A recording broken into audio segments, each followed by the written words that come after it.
I woke up with a strange sensation on my neck. It was cold bare in a way I didn't recognize.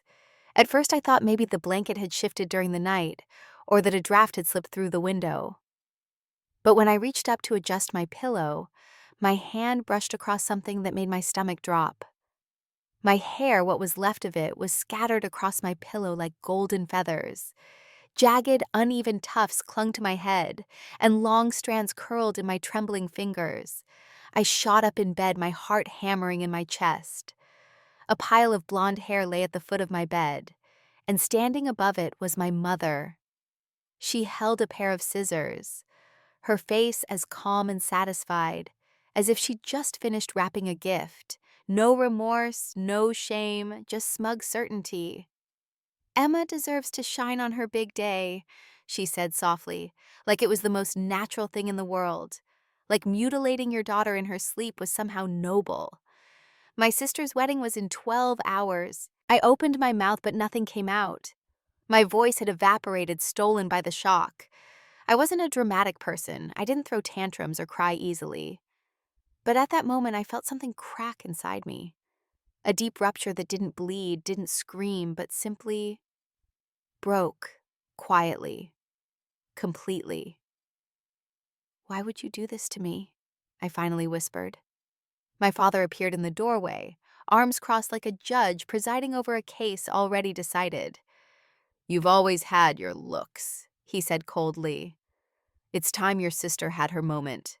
That's when I understood. This wasn't just about a wedding. It wasn't about a dress or a hairstyle or who looked better in photos. It was about control, about making sure I stayed in my place, about reminding me that no matter how hard I worked, no matter how kind I tried to be, no matter how much I wanted peace, they would always find a way to silence me. This wasn't the first time, of course. I had played this game all my life. The daughter who didn't complain, the sister who stepped aside, the one who smiled through the slights and tried to be the bigger person. But that morning, staring at the hacked remains of my hair in the mirror, I saw something else staring back. It wasn't me. At least not the version they expected. It was someone stripped, someone raw, and underneath all that, someone beginning to feel something new. Not rage, not sadness, clarity.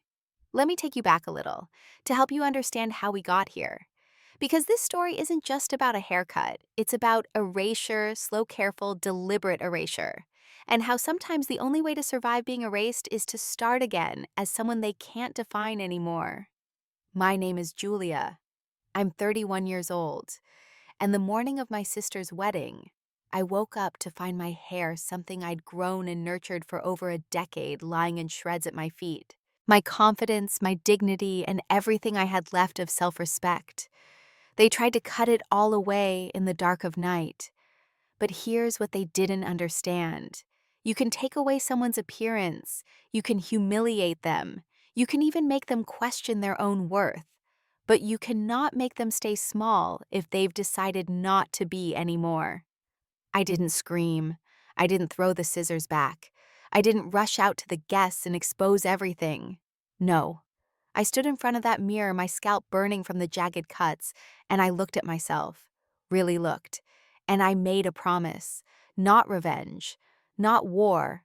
But freedom. Because this would be the last time they got to decide who I was. The last time I allowed myself to believe that love required shrinking. The last time I stood silent while being carved into someone else's shadow. The moment the first lock of my hair hit that pillow, something else fell away too. My illusion that they would ever treat me as an equal. I wouldn't fight them for love anymore. I would remove myself from the battlefield entirely. That was the beginning, not of retaliation, but of reclamation. And if you've ever felt the need to disappear so others could shine, if you've ever swallowed your truth to keep the peace, if you've ever wondered whether dignity could survive betrayal, then this story is for you, because mine did. And I'm here to tell you it's not only possible to survive that kind of betrayal, it's possible to rise above it, with your head held high, even if they tried to take the hair that crowned it. To truly understand why my mother stood at the foot of my bed with scissors in her hand and no regret in her heart, you have to understand the house I grew up in. From the outside, it looked perfect, colonial style tucked into a quiet cul-de-sac in suburban Connecticut. Flower boxes on the windows, a red door with a polished brass knocker, and a front yard my father mowed every Saturday morning with military precision. Inside the kitchen, always smelled like fresh lemon cleaner. The dining table was always set for six, even if only three of us sat down, and every family photo in the hallway featured perfectly coordinated outfits. But behind that carefully curated perfection lived a family bound by roles not love. There was Emma, the shining one, the star, the achiever, and then there was me, Julia, the pretty one, the charming one, the afterthought. I didn't choose those labels. They were assigned early and repeated often. Emma was praised for her grades, her logic, her work ethic. She was the one invited to academic summer camps, the one whose science projects were displayed on the fridge, the one who got extra time with Dad because he wanted to invest in her future. Me, I was complimented on my smile, on how nicely I looked in a dress, on how my hair could be in a shampoo commercial. If I got an A, it was good job, honey. If Emma got an A, it was a celebration complete with her favorite meal and applause at dinner. I used to think I was imagining the difference, that maybe I was just sensitive. Maybe it wasn't favoritism, maybe I was just jealous. But the moments stacked up over time. A birthday party where Emma got a bigger gift because she needed a laptop for school. A college acceptance letter that was barely acknowledged because Emma had gotten into a better ranked school. A promotion I worked 3 years for brushed off with, that company probably just needed someone who looked good in client meetings. They never said the words, but the message was clear. I wasn't enough unless I was useful to Emma or invisible. And Emma knew it. She played the part well, always a little dramatic, always a little fragile, just enough to ensure the spotlight stayed firmly in her direction. If I wore a dress she hadn't seen before, she'd comment that it was a little much for dinner. If I got too many compliments at a family gathering, she'd sulk or accuse me of trying to steal attention. I remember when I won a poetry contest in high school, something I worked for, something that meant the world to me. I came home clutching the certificate, heart racing with pride. My mother looked at it, smiled politely, and said, "That's sweet. Maybe you can write Emma's graduation speech one day." Emma wasn't cruel, at least not in ways anyone else could see. Her knives were invisible, made of carefully chosen words and silences, but I felt every one of them. Still, I tried to be the good daughter, the peacemaker. I helped with chores, kept my room clean, stayed out of trouble. I didn't rebel. I didn't scream. I didn't demand. I just kept trying. When Emma went through a breakup in college, I drove 4 hours in the middle of the night to be with her. When she landed her first job in Boston, I spent 2 weekends helping her move. When she started dating Nathan, who would eventually become her fiancé, I made every effort to be supportive, listened to endless stories, complimented every dress, cheered for every photo. And yet the closer her wedding got, the more I felt myself being erased. Family dinners became wedding planning sessions. Every holiday was hijacked by floral arrangements and catering debates. I offered to help, but it was never the right help. My suggestions were too much or not her style. When I offered to design custom thank you cards using my background in digital branding, Emma rolled her eyes. "You're just trying to show off," she said. I started pulling away, thinking maybe distance would ease the tension. But then came the bridesmaid request. Not from the heart, not because she wanted me, but because my absence would raise too many questions from the extended family. She asked me while folding laundry like it was a chore she couldn't avoid. "You'll be a bridesmaid," she said. "Just don't try to stand out. This is my day." I said yes. Not because I wanted to, but because I still believed somewhere deep down that if I just showed up, if I was helpful enough, kind enough, present enough, it might shift something. Maybe this wedding would be the moment we turned a corner.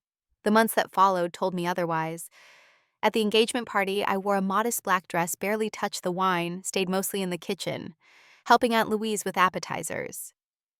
I overheard my mother whisper to another guest, "We just want Emma to have her moment. Julia always attracts attention whether she means to or not." At the bridal shower, I handmade a stunning floral centerpiece, using fresh garden roses and baby's breath. Emma spent the next hour crying in the bathroom because everyone kept complimenting the flowers instead of my shoes. At the dress fitting, she asked me to size up so it looks more uniform. At the bachelorette party, I was accused of flirting with the bartender, who was polite but disinterested. It became clear I wasn't just expected to support Emma. I was expected to disappear for her. Still, I clung to hope. I brought her tea when she was overwhelmed. I defended her when other bridesmaids called her difficult. I sat with her the night before the wedding, brushing her hair while she cried about cold feet. "I'm scared he won't love the real me," she said. I didn't say what I was thinking, that I wasn't sure she even knew who the real her was. Instead, I told her she was beautiful, that she was enough, that she didn't have to be perfect. She cried. She hugged me. She said she was grateful I was there. And I believed it. I went to bed that night thinking maybe, just maybe, we'd turned a page. That belief shattered when I woke up the next morning, touched my head, and found only remnants of myself. When I opened my eyes that morning for a few seconds, I forgot where I was. The soft guest mattress, the floral print curtains from my childhood, the faint ticking of the hallway clock. Everything felt oddly peaceful. Then I saw the strands, long pale gold ribbons scattered across the white pillowcase like petals at a funeral. I froze. My heart raced before my mind could catch up.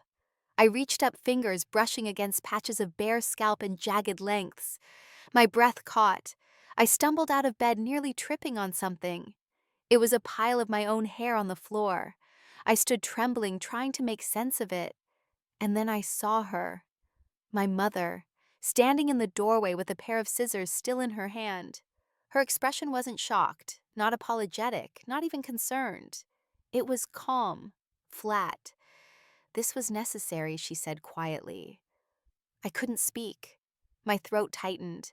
My body wanted to run, but I couldn't move. "She needs this day, Julia. You've had attention your whole life," she continued. "Let her have this one thing I thought." "You think this is one thing?" This wasn't a forgotten dress or an awkward comment at dinner. This was my body. This was my identity. This was a violation, intimate and deliberate. I backed away, pressing my hand to the side of my head, feeling uneven lengths. The pain wasn't just physical, it was something deeper. A kind of mourning.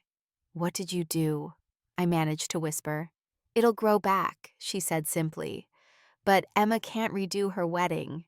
I turned toward the mirror above the dresser, and the stranger who stared back almost made me collapse. Chunks of hair were missing. The once soft waves that used to fall down my back were now a butchered mess of tufts and bald spots. Some areas were cut so close I could see the pale pink of scalp underneath. My face, usually framed by softness, now looked raw, exposed. It wasn't just hair. It was humiliation carved into me. And then my father appeared behind her. He looked at me with cold detachment, the same look he used when reading the newspaper during conversations. "Maybe now people will stop seeing you as the pretty one," he said. "Maybe they'll look deeper. I don't know what hurt more, what they did or how little it seemed to matter to them." They left me alone after that. I locked the bathroom door and sat on the tiled floor for what felt like hours. I cried until I couldn't.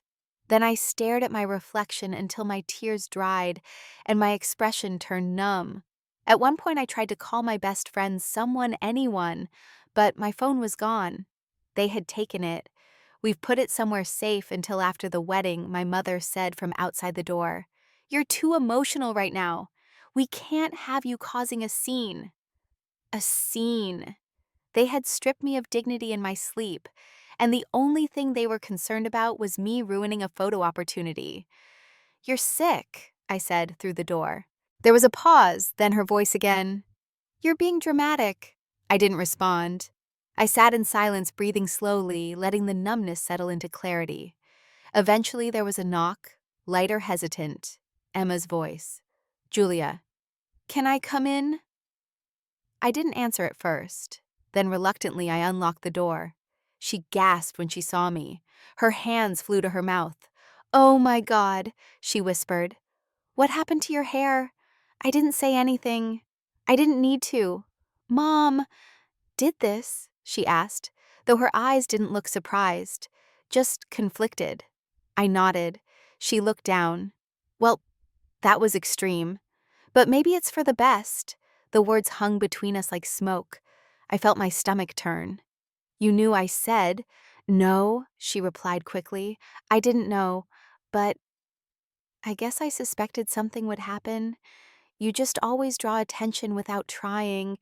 It's not your fault, but still. Her voice faded as if even she couldn't believe what she was saying. I looked her in the eye. "I'm not coming to your wedding." Her head snapped up. "You have to." "No, I don't." "Yes, you do," she said, voice suddenly sharp. "If you don't show up, they'll cut you off completely. Dad co-signed your lease.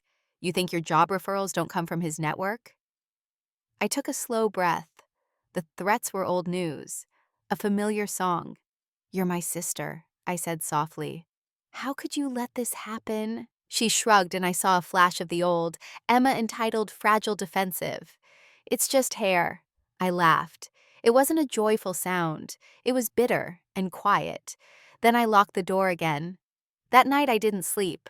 Not out of sadness, not from fear, but because something had shifted. For years, I'd accepted being treated like an accessory, something to decorate a family image. I'd tolerated the quiet slights, the invisible rules, the unspoken hierarchy. But not anymore. They had taken my hair. What they hadn't realized was that in doing so, they'd given me something far more powerful. They had freed me from the illusion that they loved me unconditionally.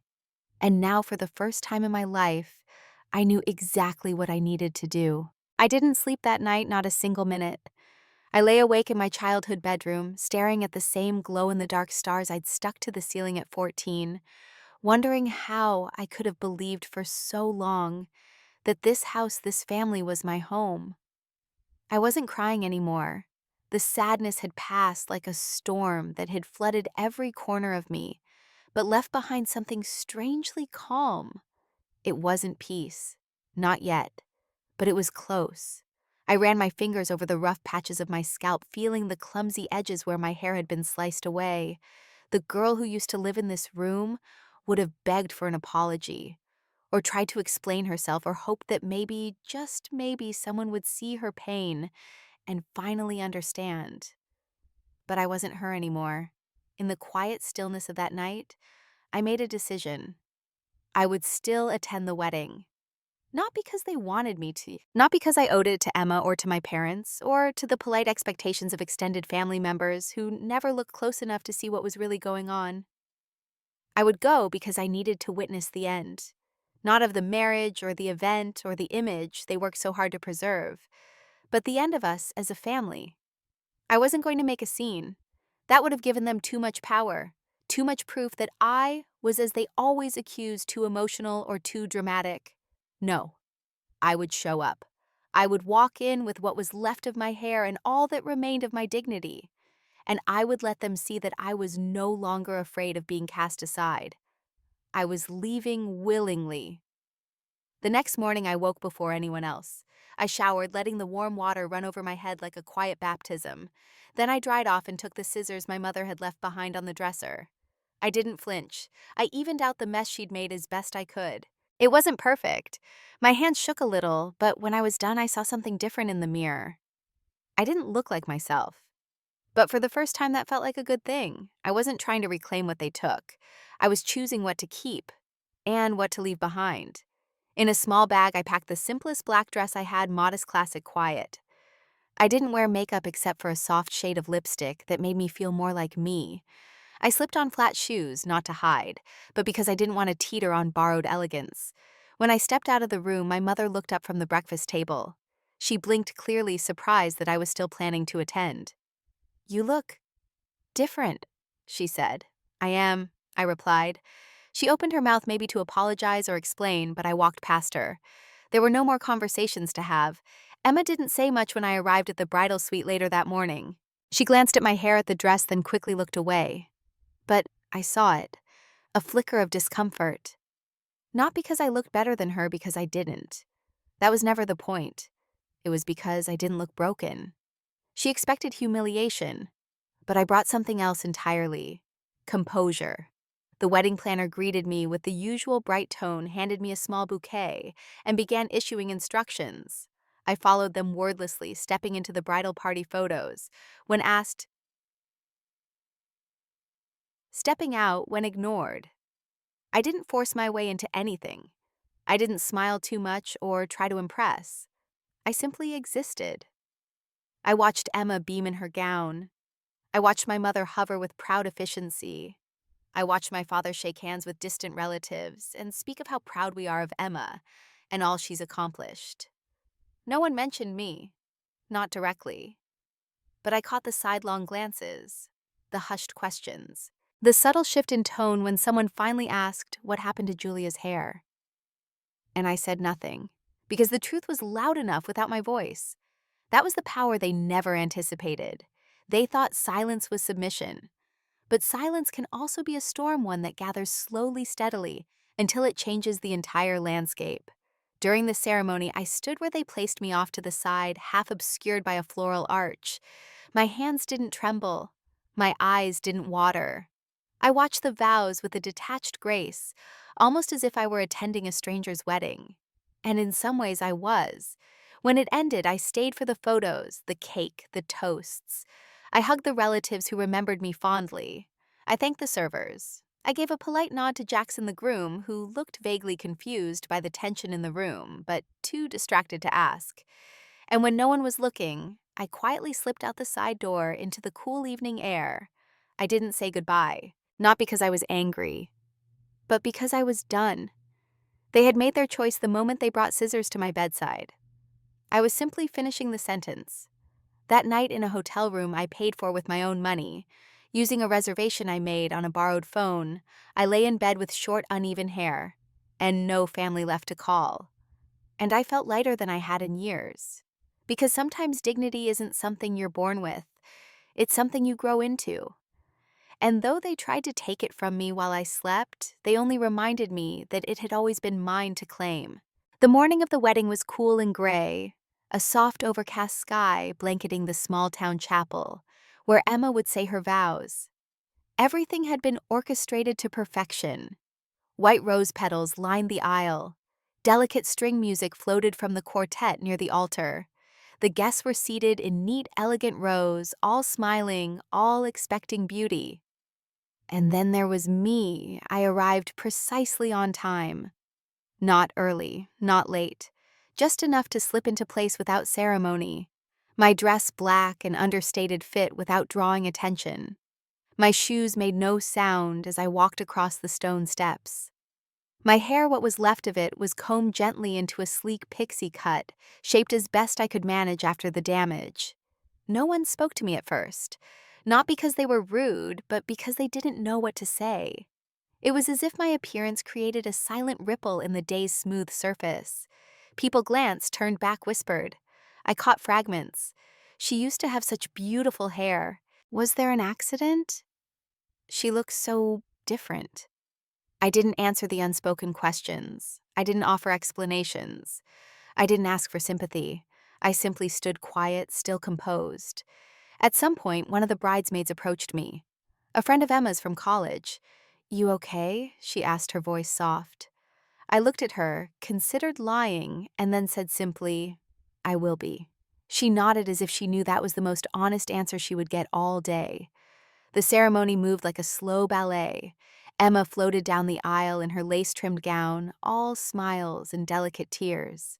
My mother sniffled beside my father, both of them beaming with pride, as though the previous morning had never happened. They clapped, they laughed, they held hands. And still no one mentioned me. I was there in the photos, of course, just slightly to the side, never centered. When the photographer gave directions, I followed them without complaint. When asked to step back or to the edge, I did. And yet I saw the looks. The guests weren't blind. They saw my hair. They saw my parents not speaking to me. They saw the subtle tension that clung to the bridal party like perfume. And quietly they wondered. That was enough. Because the story would unfold in their minds, gaps would be filled, pieces connected. And when they asked questions later, when whispers became conversations, the truth would not need my voice to be heard.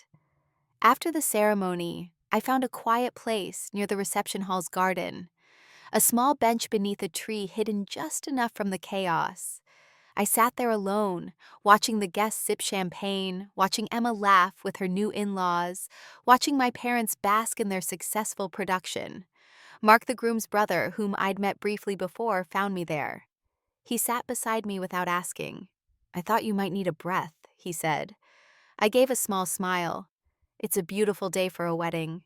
He looked at me for a long time, then said, "What they did to you, it wasn't right." It was the first time anyone had said it out loud. I didn't cry, but I felt something loosen in my chest, as if his words had turned a key somewhere I didn't realize was locked. "Their family," I said, more to myself than to him. "I used to think that meant something." He nodded. "It should. But sometimes family just means the people you survived." I let the silence linger. "You don't have to explain," he added. "I can tell you're handling it your way. With grace." That word grace stayed with me, because that's what I had chosen. Not revenge, not confrontation, but quiet, deliberate grace. When the dinner began, I took my seat, far from the head table naturally, next to an elderly cousin and a family friend I barely knew. But I smiled past the breadbasket, made conversation when prompted. I didn't drink much. I didn't dance. But I stayed. And through it all, I felt something they didn't expect. Power. Not the kind that comes from control or dominance or applause, but the kind that comes from knowing who you are even when no one else seems to remember. They thought they had stripped me of that. But they were wrong. During my father's toast, he praised Emma for her brilliance, her discipline, her beauty. Then he added, as if it were an afterthought, "And we're grateful to the rest of the family for supporting her day." Everyone played their part. I raised my glass in silence, not because I felt acknowledged, but because I was no longer waiting to be. By the time the cake was cut, I knew I had stayed long enough. I excused myself quietly, stepping out into the evening air again, just as twilight began to settle. No dramatic exit, no announcement, just a woman choosing to leave. When I reached the parking lot, I felt something strange, an unfamiliar relief. Not because the day was over, but because I hadn't lost myself in the process of enduring it. I had shown up not as the daughter they wanted, or the sister they tolerated, but as the woman I was becoming, unapologetically. They had tried to take something from me, and for a while it felt like maybe they had succeeded. But dignity has a way of returning when you stand still long enough to remember where you left it.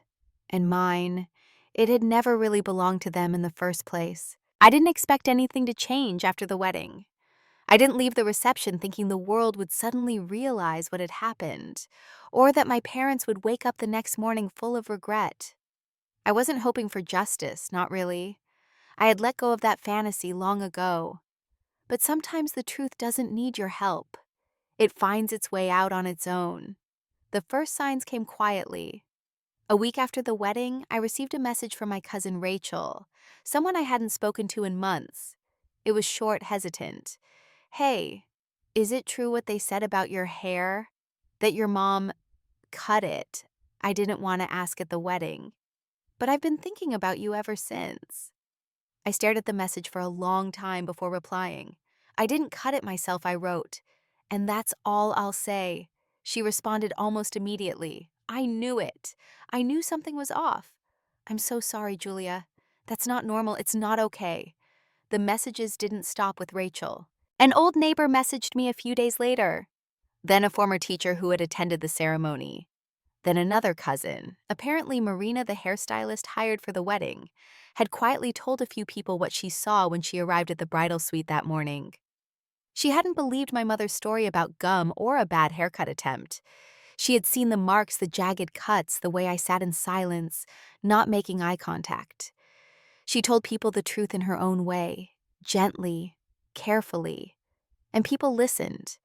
They didn't storm my parents' house or start public arguments, but the calls slowed, the invitations lessened, and the smiles at church became thinner, more cautious. Because even if they couldn't prove what had happened, they suspected.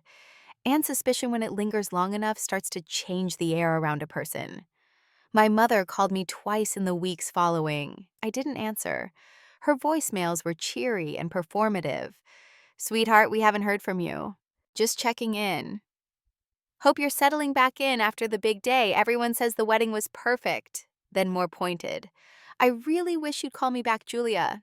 There are some rumors, and it would be helpful if we could show a united front. Family loyalty is important, you know." Loyalty. That word struck me more than any other. What they wanted was silence, submission, the same old dance. But I was done dancing. One afternoon, I received a call from Emma. I almost didn't answer, but something in me was curious, perhaps not about what she would say, but how she would say it. Her voice was strained, tired. "I just wanted to say that I didn't ask them to do that," she began. There was a pause. "But you didn't stop them either," I replied. She exhaled. "I didn't know they would go that far. I didn't want to be upstaged. I didn't want people comparing us." "You mean you didn't want me to exist too brightly?" I said. "I didn't say that. You didn't have to."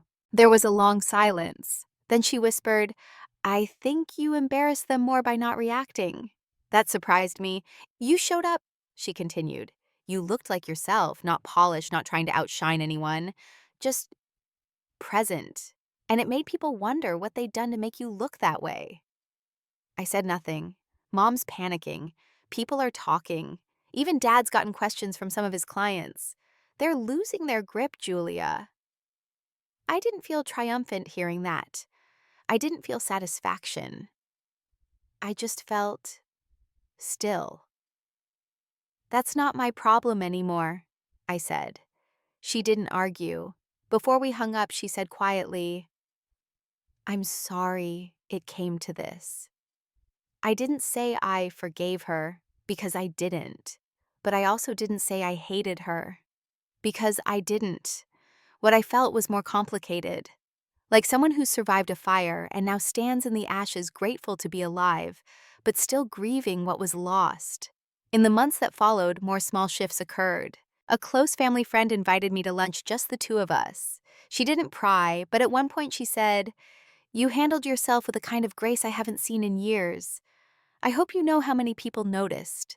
Her words settled into me like warmth. Not flattery, not sympathy, just quiet recognition. That was all I ever wanted. Not applause, just to be seen fully truthfully. Meanwhile, my parents seemed to grow more frantic. My mother sent a gift card to a salon for a fresh cut-our treat. It felt less like an apology and more like an attempt to tidy up the mess. I mailed it back unopened. My father sent an email months later requesting a meeting to discuss the family dynamic moving forward. I didn't respond, because I had nothing left to say. Emma, to her credit, stopped reaching out. Maybe she sensed the finality in my silence. Or maybe she finally realized that forgiveness isn't something you demand, it's something you earn. And even then, sometimes it doesn't come. I wasn't interested in punishing them, but I was committed to protecting myself. And that, in the end, was all the consequence they needed. Because for the first time in my life, I wasn't reachable. Not by guilt, not by obligation, not by the idea that I owed them anything simply because of blood. The wedding had ended, the photos had been posted, the thank you cards had gone out. But behind all of it, a quiet truth had settled into our world like a shadow.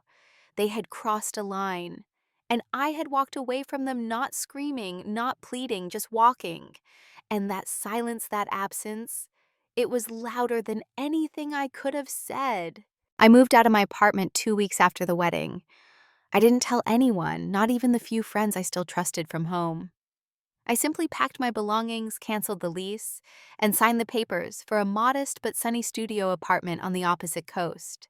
Seattle felt like a place where nobody knew my story, and that to me was freedom. The air was different there, cooler, quieter. The rain didn't bother me. I liked the way it softened everything, the way it washed the streets clean without asking anyone's permission. I started over quietly. New apartment, new job, new number, new silence. Not the kind of silence they used to keep me small. This was my silence, the kind you earn when you finally stop justifying your existence to people who've only ever loved you conditionally. I found work quickly, a creative role in a small marketing firm. where my ideas were heard, where no one compared me to anyone else at the table, where my value wasn't tied to how I looked or who I was related to. My new boss didn't know my family history. She didn't care that I was Emma's sister, or Diane's daughter, or Scott's afterthought. She only cared that I delivered good work, that I contributed, that I showed up, and I did, not for approval, but because I had finally remembered how much I enjoyed showing up for myself. My hair began to grow again, slowly at first awkward, uneven. But then one morning I looked in the mirror and realized I liked it short. It framed my face in a way I hadn't expected. I saw strength in that reflection. A woman who had walked through a fire and come out different. Not unburned, but reborn. I started to enjoy dressing again, not for others, not for the male gaze, and certainly not to compete with my sister, just for me. I wore bold earrings and dark lipstick, and shoes that clicked with confidence on the sidewalk. I walked like someone who knew where she was going, even when she didn't. Therapy helped. I found a counselor who specialized in family trauma, someone who didn't flinch when I said, "My mother cut off my hair while I was sleeping and thought it was justice." We unpacked it piece by piece. The favoritism, the manipulation, the long years of swallowing truth for the sake of keeping peace. I cried, I yelled, I sat in silence. And slowly the shame lifted. Not just from the haircut, but from all the things they had made me feel ashamed of before: my appearance, my independence, my desire to be seen for who I really was. "You were never the problem," my therapist said one day. "You were simply the mirror." And they couldn't stand what they saw. That sentence stayed with me because I had always blamed myself for the tension, for being too much or not enough, for making Emma feel insecure, for drawing attention I never asked for. But maybe their discomfort wasn't about me at all. Maybe it was about their own reflection. In time, I started writing again, not just in a journal, but publicly. I submitted essays to small publications under a pen name. I wrote about boundaries, about quiet courage, about healing from the inside out. I didn't mention names. I didn't need to. The stories resonated. People wrote back. People who had their own versions of my story, different details, same ache. Women in their 60s who had lived for decades in the shadow of their siblings. Men who had been made to feel invisible by their fathers. Daughters who had learned to dim their light so their families wouldn't accuse them of being selfish.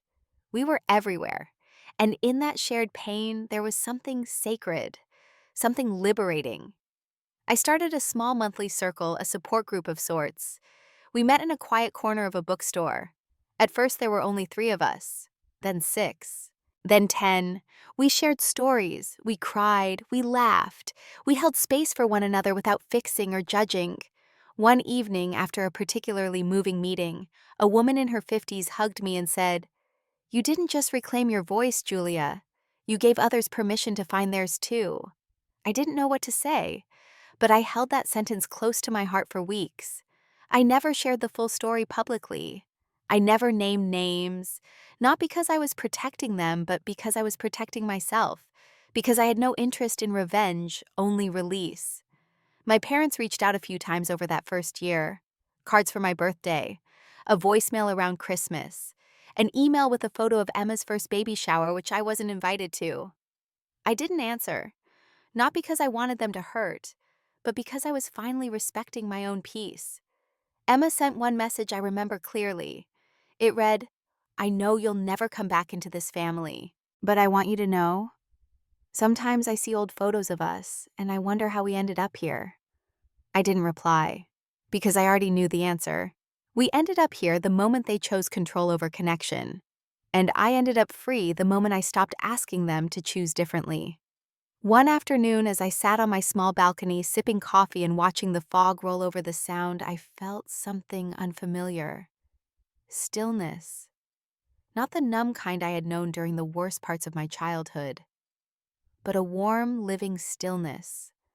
The kind that comes from knowing that your life belongs to you now, entirely. I wasn't healed, but I was healing, and that I had learned was enough. A year after the wedding, I stood in front of my mirror and barely recognized the woman staring back. My hair had grown into a clean, textured bob, shorter than it had ever been before, but strong, structured, and entirely my own. I wasn't hiding behind it anymore. I wasn't using it to soften myself, to appear palatable, to shrink into the corner of someone else's spotlight. I had found a new kind of beauty, the kind rooted in wholeness. I didn't feel like a victim anymore. I didn't feel like someone who had lost something. I felt like someone who had chosen herself. The betrayal hadn't disappeared. It still lived inside me in quiet moments, when I heard a certain tone in someone's voice, or when I walked past a mother gently brushing her daughter's hair. But it no longer defined me. It had become part of the story, not the headline. And I suppose that's the most surprising thing about healing. It doesn't erase what happened. It just gives you new language, a different lens, a way to hold the past without letting it carry you backward. People sometimes ask me why I didn't fight harder, why I didn't expose them, why I didn't tell everyone what they did. And the truth is, I could have. I had the means, I had witnesses, I had Marina the hairstylist. I had the bruises on my confidence and the cuts on my scalp. But I didn't want revenge. I wanted freedom. And sometimes freedom doesn't come from proving someone wrong. It comes from walking away without needing to. From saying you no longer have access to me and meaning it. From knowing that peace is more valuable than being right. In Seattle, I built a life I love. Mornings start with quiet coffee and the scent of rain. I spend my days doing work that matters, surrounded by people who respect me, not for my past, but for the presence I bring into a room. My circle is smaller now, but it's intentional. And in every conversation, every shared meal, every moment of laughter, I'm reminded of something I had forgotten in my old life. You do not have to earn love by making yourself smaller. You do not have to sacrifice your voice to keep the peace. You do not have to tolerate cruelty because it wears the costume of family. And most of all, you are allowed to outgrow the people who expect you to stay broken. When I think about the girl who sat on that cold bathroom floor, hair in her lap, shame in her throat, I wish I could reach back and hold her hand. I wish I could tell her, this pain will not last forever. You are not as alone as you feel.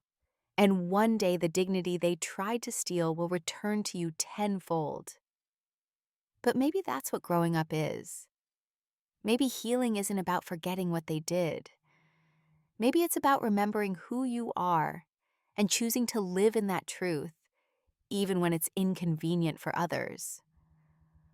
I never spoke to my parents again. Not out of anger, but out of clarity. There was nothing left to say that hadn't already been said in silence. Emma sent a card last month, a photo of her new baby, a note that read, "You were right to walk away. I hope you're happy." I didn't respond. Not because I wished her harm, but because sometimes the kindest thing you can do is let someone learn without needing your applause. Forgiveness, I've learned, isn't always reconciliation. Sometimes it's letting go of the need to be understood. Sometimes it's planting a garden where someone once burned your field and choosing to bloom anyway. So if you're listening to this and wondering if it's too late to start over, it's not. If you've been made to feel like your value lies only in how quiet you are, how useful you are, how easy you are to ignore, let me tell you the truth they didn't want you to know. Your voice matters. Your presence matters. Your boundaries matter. And even if they never see it, you are not here to decorate someone else's story. You are here to live your own. That morning, when I woke up with pieces of my identity scattered on my pillowcase, I thought I had lost everything. But now, standing here with both feet in a new life, I understand something I couldn't have known then. They didn't cut my power. They revealed it. And I claimed it. So here's to the silent victories, the quiet revolutions, the moments when you choose yourself and no one claps but you do it anyway. Here's to dignity, to boundaries, to peace that doesn't ask permission. And most of all, here's to the ones who rise not in spite of the betrayal, but because of it. Thank you for listening to my story. If it reminded you of your own, you're not alone, and you never were.